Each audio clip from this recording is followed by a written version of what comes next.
Okay, so we've written our email, we've inlined the CSS, and now we're actually ready to test it against some actual email clients. So of course we want to test against email clients to make sure the email actually works when we send it. So testing costs money because there are a lot of different email clients that you probably want to test against. If you have done web development and you thought the web browser world was fragmented, the email world is much more fragmented. We have a huge variance in the technological capabilities of different email clients, and we have people distributed over all kinds of different email clients. We have Mail on iOS devices, so like Apple Mail on an iPhone is one of the most fully featured email clients that are out there, very popular. Almost equally popular is Outlook, one of the least feature complete email clients out there. It supports very little CSS properties. So you have this huge dichotomy of like super powerful stuff and really, really weak stuff, and both of them have huge market share. And then you have a whole bunch of other ones, right? We have Gmail, it's a big player that supports CSS, and lots and lots of other clients to kind of think about and worry about. So screenshot services, they give you wide coverage relatively quickly to be able to test your email across email clients. We're big fans of Litmus. We're not paid to promote them. We just use the service and we like it. We've heard other people say they like email and Acid. They're both screenshot services. So what that means is these companies have all the different email clients running on machines, and you send them an email, and you say, I want this email to be tested on these clients. They take the email, they open it up on all the email clients, they take screenshots, and they post them on a web page, and you can see them.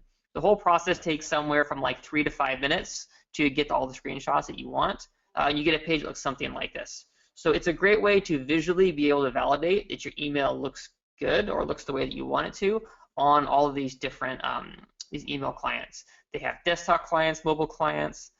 Litmus probably supports dozens, if not hundreds, of email clients that you want to do that for. So you can pick which email clients you want, and they'll show them.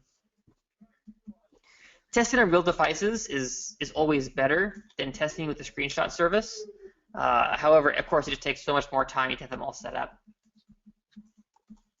Our testing philosophy is we try to hit the main categories. So we test on a Windows machine, a Mac, an iPhone, an Android, and tablet.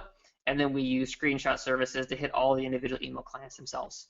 So the reason we do like testing on a couple physical machines is like on Windows, maybe the fonts are a little funkier, they're different, or Windows machines generally have just poorer monitors. So you'll see stuff, it's this lower contrast, we'll really see that. We want to see something on a Mac, what does it look like when it has it, a nice monitor? An iPhone and an Android show you what it's going to look like on two of the more popular platforms. Being able to actually see the email on the physical device, like a phone, you can have a better sense of, is the sizing right? Phones are generally held closer to your face than a laptop, so sometimes things don't need to be, insanely bigger to look correct. So being able to judge kind of those proportions and just like how does it feel, and also being able to tap on links on an iPhone or an Android can be pretty huge, right? So hardware tests, they can catch certain things that screenshot services can't. Like I was just mentioning, tapping. In the first version of Ink, we actually shipped it with buttons that couldn't be clicked in Outlook 2010, right?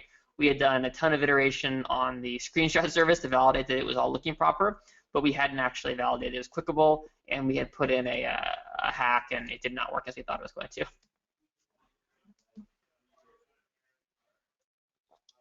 If you're not aware, Windows has released some pretty nice VMs. If you're trying to track down older versions of Windows, like you do want to do a hardware test on something like I don't know, like Windows XP, there is a link, modern.ie. So if you have a Windows machine and you can load the VMs using the Windows VM software that's on there, you can go and you can download some of these free versions of older versions of Windows. So rather than having to go and track down an XP license on eBay, they'll give you kind of a bare bones version of XP that you can download.